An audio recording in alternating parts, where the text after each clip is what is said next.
This was meant to be a quick victory. Instead, it became a hard lesson written in blood. Subscribe now and watch the battle that changed history. For months, Allied planners believed the German army in Western Germany would collapse slowly, in orderly phases, measured in weeks. What they did not anticipate was that in a single night, one American army would capture more enemy soldiers than most Allied forces managed in an entire campaign phase. And what followed would overturn core assumptions about how modern war actually ends. A single sheet of paper lies on a mahogany desk. March 23, 1945, 6:40 a.m. The document is still warm from the courier's hand, stamped only minutes earlier. A Third Army prisoner status report delivered to the forward headquarters of the Supreme Headquarters Allied Expeditionary Force in Reims, France. General Walter Bedell Smith enters without knocking. Outside, steady rain taps against the windows of the converted warehouse. Inside, 3 walls are covered with maps of the Western Front. Red and blue markers track 9 Allied armies stretching from the English Channel to Switzerland. Dwight D. Eisenhower is signing fuel requisition forms when Smith places the report directly on top of the stack. Eisenhower glances down. His pen stops. 3 seconds pass, then 4. His expression does not change. It empties. Not shock, not anger. The stillness of a mind confronting information that does not fit any existing model. The number on the page is staggering. 50,127. Enemy prisoners of war captured between 6 p.m. on March 22nd and noon on March 23rd. 18 hours. What makes the report extraordinary is not tactical success, it is logistics. Eisenhower looks up slowly. Bedell, this says 50,000. Yes, sir, Smith replies, in under a day. He continues, 12th Corps reports 28,000. 20th Corps reports 22,000. The figures have been cross-checked twice. Eisenhower pulls the latest intelligence summary from Field Marshal Bernard Law Montgomery's 21st Army Group. He already knows the numbers, he has memorized them, but he needs to see them in ink. Operation Veritable, Operation Blockbuster. 4 weeks of systematic combat in the Rhineland, 8 divisions committed, 47,000 prisoners taken.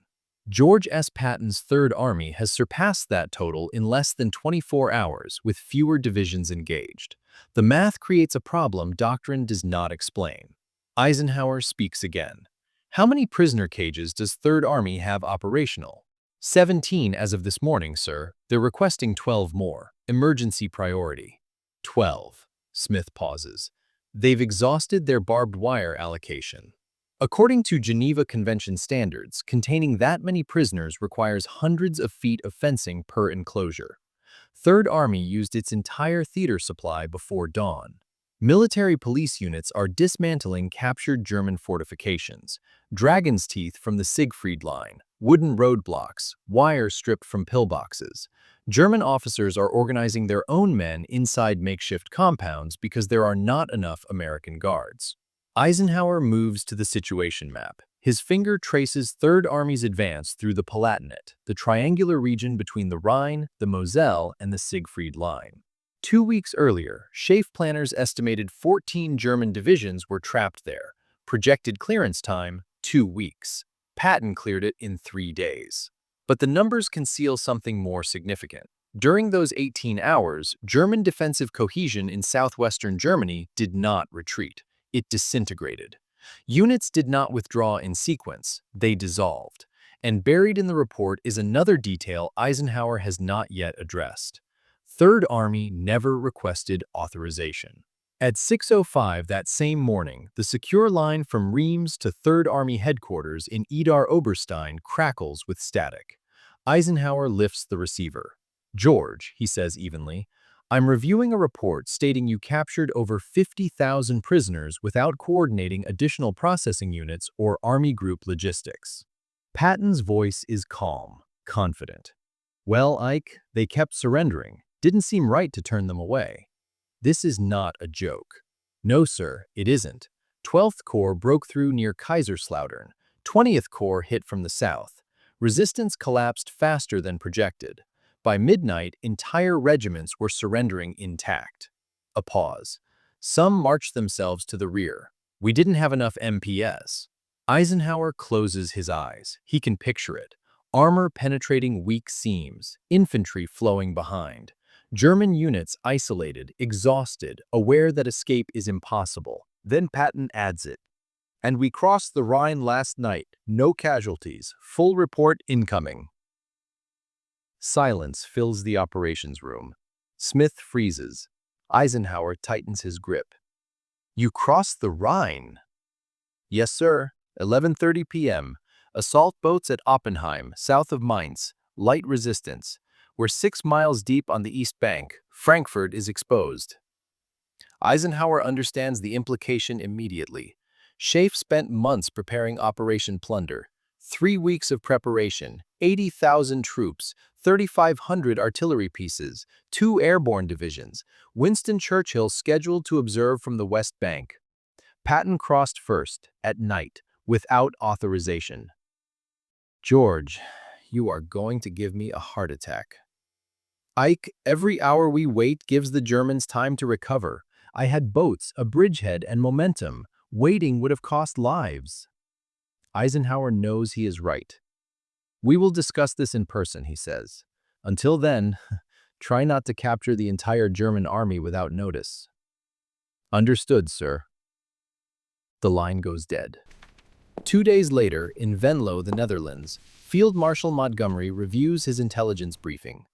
Operation Plunder launches that night.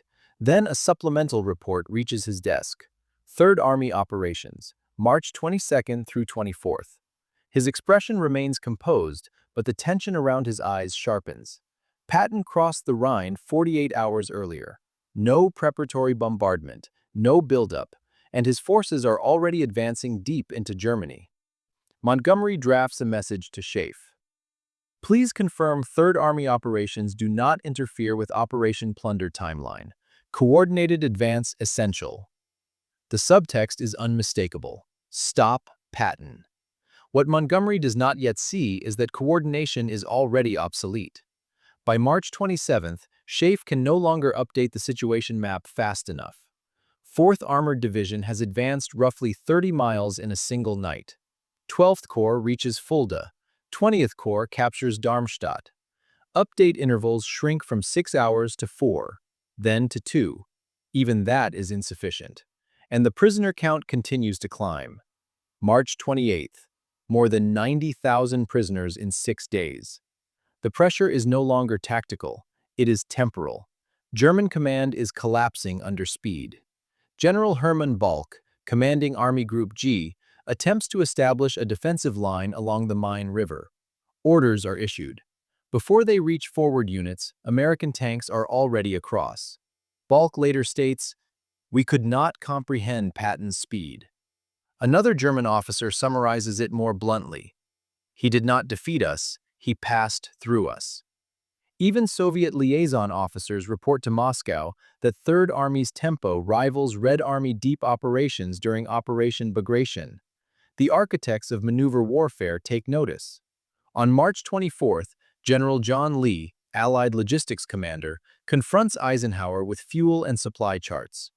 Third Army has exceeded its fuel allocation by 10%. Ammunition expenditure is 40% above projections. Unauthorized ration requisitions are ongoing. Eisenhower studies the red markings. Is it effective? Lee hesitates. They are advancing faster than our transport columns can support. They're capturing German depots and using enemy fuel. Yesterday, 20th Corps seized a dump near Darmstadt and distributed it immediately. Eisenhower looks up. Is it effective? Yes, sir. How much fuel is being offset? Approximately 2 million gallons over 2 weeks, plus weeks of transport capacity. Eisenhower nods. Then document everything. Patton has reversed the traditional relationship between supply and maneuver. Movement is generating resources.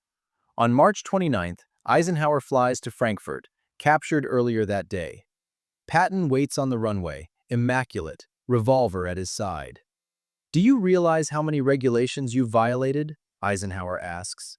"No, sir," Patton replies. "I've been occupied." They study the maps together. The Ruhr encirclement. 7th Army cut off. Hundreds of thousands trapped. Eisenhower sees the pattern. This is not disorder. It is control at a higher velocity. George, you're either going to end this war months early or put us all on trial. I'll take that risk, sir. Eisenhower almost smiles. In March 1945, Third Army captured 113,000 prisoners, more than any Allied formation in the same period. By April 1st, its spearheads were over 120 miles beyond the Rhine. The Ruhr pocket closed on April 4th. Over 300,000 German soldiers were trapped. Eisenhower later wrote, "I spent half my time restraining him, and the other half wondering why I tried." George Marshall reviewed the figures and added a single note. Recommend study of Third Army operations for future mobile warfare doctrine. German commanders reached the same conclusion. Patton was not merely fast, he was unpredictable. He demonstrated that speed is not just advantage, it is a weapon. And when an army moves faster than the enemy can comprehend, the impossible becomes routine.